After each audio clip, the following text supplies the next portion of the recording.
Fernando está publicando y le vamos a compartir también la liga, la parte 3 de una serie de publicaciones que ha tenido en el diario La Jornada. Y Fernando publica el informe McBride y sus perspectivas, la libertad de expresión amenazada. Pues, ¿qué entendemos por libertad de expresión? ¿Cómo se entiende actualmente en México y en el mundo? ¿Y qué tan acorralada está, Fernando? Pues primero está acorralada por la ignorancia en general, ¿no? Por lo poco que sabemos o por lo poco que nos comprometemos incluso con las definiciones centrales. Este es un concepto, un híbrido que alcanzó ya rangos jurídico-políticos en todo el mundo, en distintos frentes y en distintas, incluso en algunas leyes, e incluso en algunas constituciones políticas. Se reconoce la libertad de expresión como la reconoció la propia Declaración Universal de los Derechos Humanos del año 1948. Sabemos, sabemos que luego de los horrores de la Segunda Guerra Mundial, básicamente de los horrores perpetrados por el nazifascismo, eh, una salida política no poco interesante y por cierto muy poco cumplida todavía, fue la de pactar un acuerdo internacional que por entonces en las nacientes Naciones Unidas, entonces sonaba a que era lógico que los países, los pueblos y la especie humana sentaran un programa, lo que entendimos algunos que debió ser un programa de lucha y no solamente una declaración de buenas intenciones,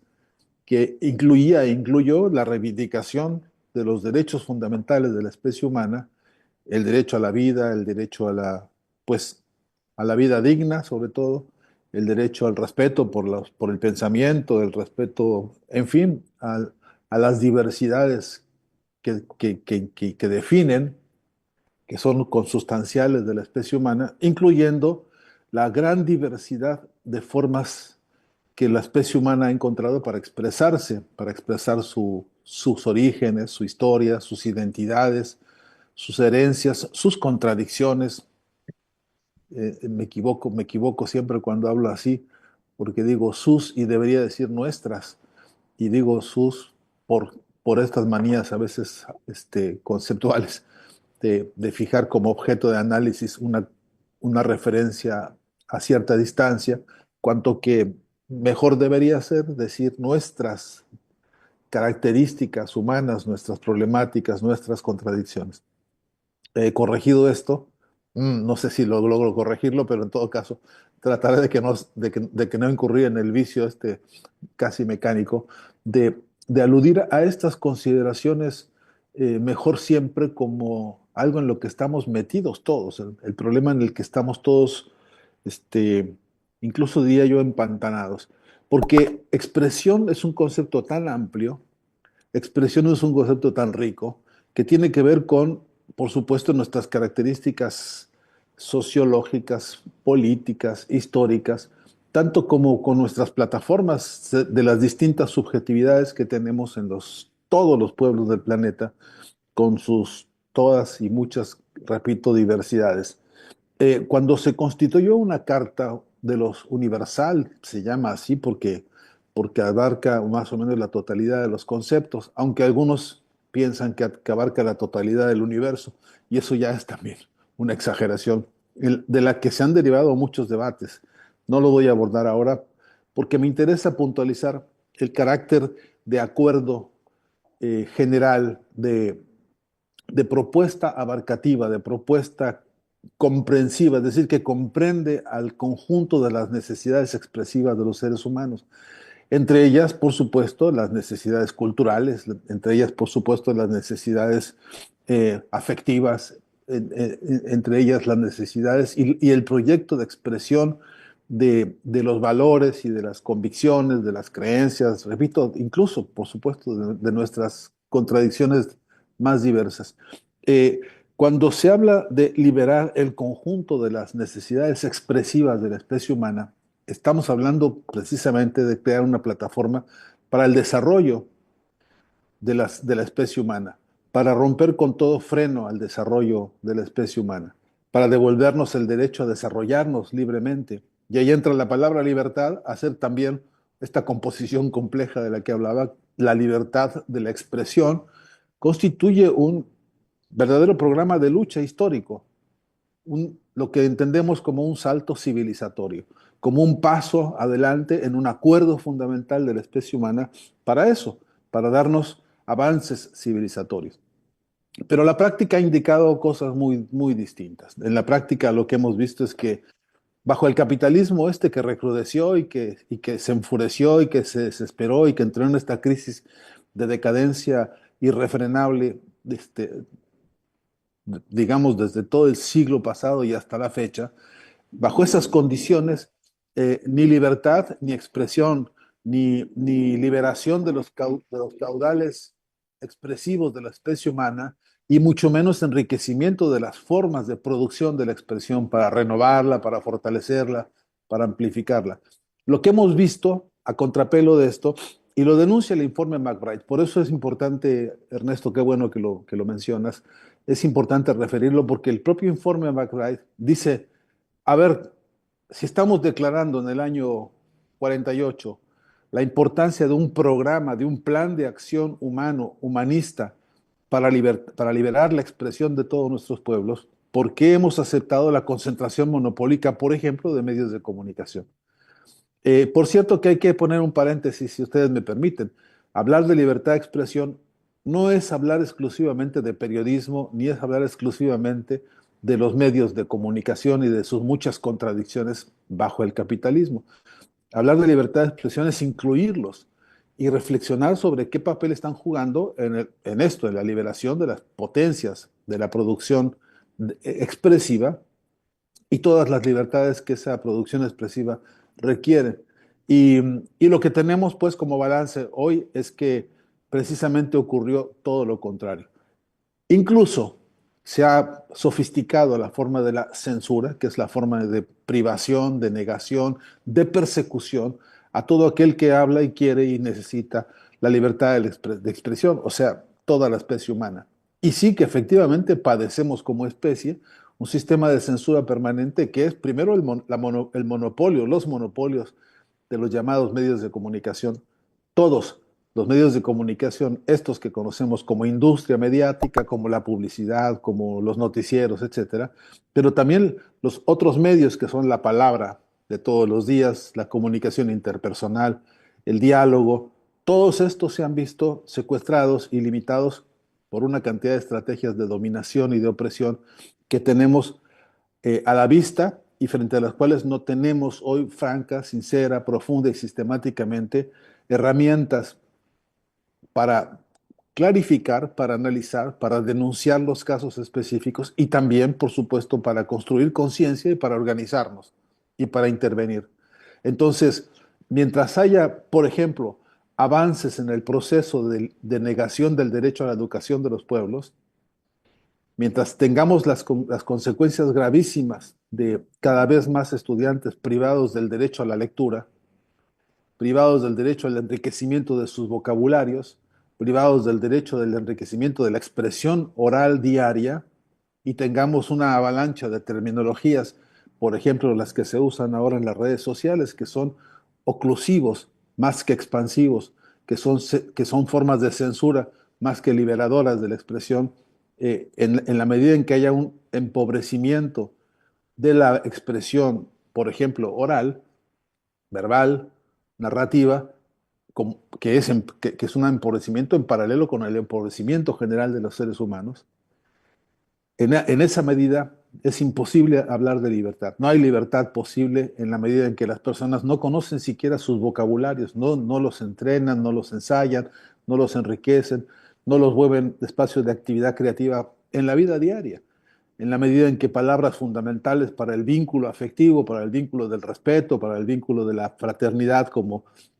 agradecer, como saludar, como etcétera, como los convenios que hemos establecido históricamente para tratarnos con respeto. En la medida en que eso se pierde, también es cierto que estamos viviendo estragos severos de la censura y no son casuales. Todo esto ha sido muy estudiado por expertos en cada una de estas materias Y lo que, y lo que nos hace, pues, cuando analizamos un caso como este, pero cuando analizamos todos los casos en los cuales necesitamos que la expresión se libere, por ejemplo, en la dramaturgia, en el teatro, en la pintura, en la escultura, en la danza, la libertad de la expresión en todas sus variedades y en todas sus gamas y en todas sus posibilidades, y lo que vemos es al contrario, monopolios, cerrazón, terquedad y usurpación de las herramientas, los modos, los medios y las relaciones de producción expresiva. Lo que tenemos en concreto es un tendal absolutamente contradictorio y una, digamos, una contraofensiva que niega la raíz misma de la Declaración Universal de los Derechos Humanos, que se refiere en el artículo particularmente 19 a garantizarle a los seres humanos su derecho a expresarse con toda libertad. Y lo que, repito, tenemos es censura, persecución, maltrato, castigo, desaparición, incluso asesinato de personas que en el ejercicio pleno de su derecho a la libertad de la expresión han sido victimadas por este sistema de opresión y de censura. Y por eso, para cerrar esta intervención primera, quisiera decir que nada de esto nos impide, no debería impedirnos, no debería olvidársenos nunca de ser solidarios y declarar la fraternidad y el afecto y la solidaridad con todas aquellas voces que han sido silenciadas a lo largo de los años y las décadas que hemos visto desde la declaración, por ejemplo, de la libertad de la expresión hasta el presente. Y que a estas horas, por ejemplo, en Argentina, por ejemplo, en Perú, por ejemplo, en Bolivia, por ejemplo, en todo el continente, incluyendo a México, la persecución contra los referentes más visibles de la comunicación y de la libertad de la expresión padecemos, me incluyo, estos actos de persecución, de amenaza, de, uy, de atemorizamiento, diría, perdónenme ustedes esta horrible palabra que acabo de pergeñar, pero porque es un sistema permanente de sembrar miedo al ejercicio de la libertad de expresión. Y en estas circunstancias nos encontramos a unas cuantas horas de celebrar un aniversario más, el día 3 próximo, de eso, de recordar que alguna vez nos propusimos como especie humana pactar un acuerdo civilizatorio que lograse un avance fundamental para los seres humanos y que sin embargo hoy ha sido, repito, no solamente traicionado, sino absolutamente saboteado, incluso también en nombre de la libertad. Muchísimas gracias, Fernando. Sí, justo sobre esto que estás abundando ahorita, también te queremos preguntar, el próximo 3 de mayo, ¿no? Se conmemora este Día Mundial de la Libertad de Prensa. Y bueno, y en los contextos nacionales y mundiales que estamos viviendo, tú ya hacías referencia a la situación de Argentina, pero queremos pedir tu reflexión, las agresiones, los ataques, las confrontaciones que están viviendo los periodistas en Argentina y bueno, y todos los periodistas también que han sido asesinadas en este contexto de el genocidio en Gaza, entre otros, ¿no? Y vemos, ¿no? Que en este Día Mundial de la Libertad de Prensa, uno de los objetivos, ¿no? Que se ponen aquí como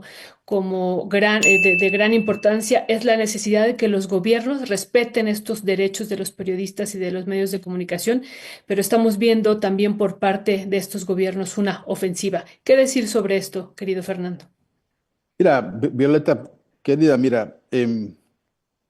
tenemos que decirnos todos algo que creo que es importante. Eh, a mí me preocupa mucho porque buena parte de las cosas que nos pasan por desorganizados, nos pasan porque somos un universo enorme de voluntades comunicacionales y expresivas, emancipadoras, en todo el planeta, millones y millones de personas, pero desorganizados. Hay un problema serio que podríamos discutir porque se ha discutido en foros internacionales, en congresos, en coloquios. En general, los trabajadores a propósito del Día del Trabajo, que también estamos en vísperas de conmemorar la terrible experiencia de los mártires de Chicago, ¿no? Y todo lo que eso significa y significó en términos de una emblemática de la clase trabajadora que estamos viendo. Pues hay muchos trabajadores de la comunicación, muchos trabajadores de la libertad de expresión, que no se consideran trabajadores, que no se consideran a sí mismos asalariados, que no se entienden como una fuerza productiva que necesita organizarse, colegiar sus necesidades, crear plataformas de unidad, crear frentes, no solamente para la defensa de su fuente laboral, sino para la defensa de una entidad tan valiosa como un derecho humano fundamental para los gremios o para los comunicadores como para cualquier persona, porque este es un asunto que involucra, eso es un problema humanístico de nuestro tiempo. Entonces, sí creo que no le podemos escapar a la reflexión autocrítica, que es que efectivamente hay agresiones al compañero Roberto Navarro, director de un proyecto de comunicación en Argentina hace poco, una agresión brutal por la espalda, por decir lo que dice, por tener pensamiento crítico frente a esto que significa el gobierno actual en Argentina. Ayer mismo uno de los personeros que está trabajando, que trabaja cerca de Milei, tomándose el tupé de fotografiar a un fotógrafo que le estaba tomando una fotografía, un periodista que está haciendo su trabajo, y se le acercó a increparlo con una actitud, con un cretinismo y con un autoritarismo que ahora mismo es denuncia, pues, en estos momentos en algunos espacios de comunicación. Pero no logramos ver una respuesta conjunta, una respuesta colegiada, una respuesta organizada de todos los gremios. Todavía no hemos visto un acto verdaderamente potente de comunicación de comunicadores frente a esta brutalidad que está pasando en Gaza, donde cientos de periodistas torturados, perseguidos, asesinados, en fin, silenciados de todas las maneras posibles, y no logramos que haya dentro de las fuerzas comunicadoras un clamor potente que les haga sentir a los poderes estos de las burguesías, pues, que acostumbradas, como son plutócratas ahora por todos lados, acostumbradas a que ellos son dueños de todo, incluso de la expresión humana. Entonces, creo que buena parte del asunto que tenemos que reflexionar este día 3 es en qué estado actual nos encontramos como una fuerza organizada, como una fuerza organizadora y como una influencia política real sobre el hacer y el pensar y el decir de nuestros pueblos, ¿no? No porque nos consideremos, yo por lo menos, y creo que nadie que tenga sensatos neuronas hoy por hoy trabajando, se le ocurrirá creer que porque su opinión se expresa, por esa razón ya lidera verdades o ya es, pero, pero por supuesto que sí ayuda a poner sobre la mesa de la discusión y ayuda incluso a darle dirección a ciertos propósitos, a ciertos criterios, a ciertas incluso salidas políticas, salidas incluso filosóficas a las preocupaciones humanas de todos los días. Y este es un trabajo muy dedicado, este es un trabajo de mucha responsabilidad y de mucho compromiso, que necesita, repito, acuerdo, acuerdo fraterno de gremios, si me permites la palabra, no solo en el sentido sindicalista del concepto, sino en el sentido de fuerza organizada que coincide en una tarea social que, por cierto, no tendría sentido si no fuese precisamente social como es por necesidad. Entonces, diciendo esto, perdón Violeta por lo extenso, pero es que hay que decirnos que sí que nos urge tener capacidad organizativa, pero no solamente para vernos todos, para caernos bien entre nosotros, sino también para incidir organizadamente sobre la realidad del pensamiento actual en todo el planeta. Una de las maneras de incidir es exigiendo que se exprese libremente el pensamiento de todos y que también la libertad de pensamiento también incluya libertad de debate. Tener, tener eso, igualdad igualdad de posibilidades para debatir, pero también igualdad de condiciones. Y esta doble circunstancia de la igualdad y de la libertad está muy lejos de ser lo que quisiéramos algunos y lo que incluso dice la propia Declaración de los Derechos Humanos, en el derecho particular a la libre expresión, ¿no? Ya, pues Fernando Buenabat, muchísimas gracias, Fernando. Fernando, a propósito de la libertad de expresión y ya para cerrar, porque entramos ya 3 minutos para una siguiente entrevista. Te preguntaría es 100 días apenas de Donald Trump y parecen 30 años, a propósito de la libertad de expresión y esto que estamos viendo también en las universidades de los Estados Unidos lo que pasa también en Alemania cuando se manifiestan, prácticamente se convirtió en un delito llevar una bandera de Palestina. En fin, estamos viendo ahí unas regresiones tremendas también en Europa. ¿Qué decía al respecto? ¿Con qué cerrarías así en 3 minutos, Fernando? Pues primeramente solidaridad con quienes están luchando en esos espacios, con las posiciones más avanzadas y más inteligentes. Harvard no ha sido precisamente el baluarte de los pensamientos más progresistas del mundo, pero sí que de que los hay, y que ha habido importantes debates y profesores y estudiantes y talentos en el campo científico en todas sus áreas que han dado batallas importantes en ese espacio, como en Cambridge, como por ejemplo en Berkeley, que también hay, este, pero como los hay en la UNAM, como los hay en la UNAM, de la que hay que hablar algún día, ¿no? También de un espacio que se ha derechizado como nunca debió ocurrir, o como la Universidad de Buenos Aires, donde hoy no se quiere ni siquiera prender la luz porque el costo de los recibos que hay que pagar simplemente ya es imposible, por la persecución, por la censura, por la intolerancia de gobiernos, estos llamados neoliberales o anarcocapitalistas, que están destruyendo las fuentes de la producción del conocimiento. El Consejo Nacional de Ciencia y Tecnología de Argentina hoy está padeciendo las amarguras que no nos imaginamos nunca, porque decidieron estos señores cerrar institutos de investigación, porque cerraron, en fin, porque hay una ofensiva de la mano de Donald Trump. 100 días es un infierno que la humanidad ha pasado. Lo contrasto y lo concluyo, Ernesto, con una reflexión que hay que decir. No dejemos de hacer uso de la libertad de la expresión para denunciar estos crímenes contra la humanidad. Ayer celebró Donald Trump la multiplicación de la inversión del gobierno en armamentos. Están felices porque para ellos es un éxito que el mercado mundial, el mercado macabro de las armas, tiene progreso y tiene proyectos de crecimiento y desarrollo. Y eso significa para la especie humana un golpe mortal. No estoy usando metáforas, significa eso, significa muerte, significa destrucción, significa empoderamiento de los plutócratas, estos que se han secuestrado el poder en ese país y en muchos otros. Entonces, para sintetizarte, te digo que no es mala idea, ahora que celebraremos una vez más, que conmemoraremos un día más el Día del Trabajador, la, la tragedia brutal de Chicago, esta cosa horrenda que ocurrió con los trabajadores, pero que se convirtió en bandera para nosotros, y ahora que estamos pensando en la libertad de la expresión también en un aniversario más, no está mal, repito, decirnos, mira, soy consciente que lo estamos diciendo aquí en Rompeviento, que también es un ejercicio de pensar críticamente sobre estos temas, que denunciar es un derecho también humano fundamental.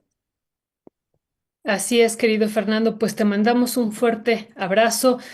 todo nuestro agradecimiento siempre por estas interesantísimas reflexiones, estas cátedras, dice la audiencia, que compartimos eso que dice la audiencia.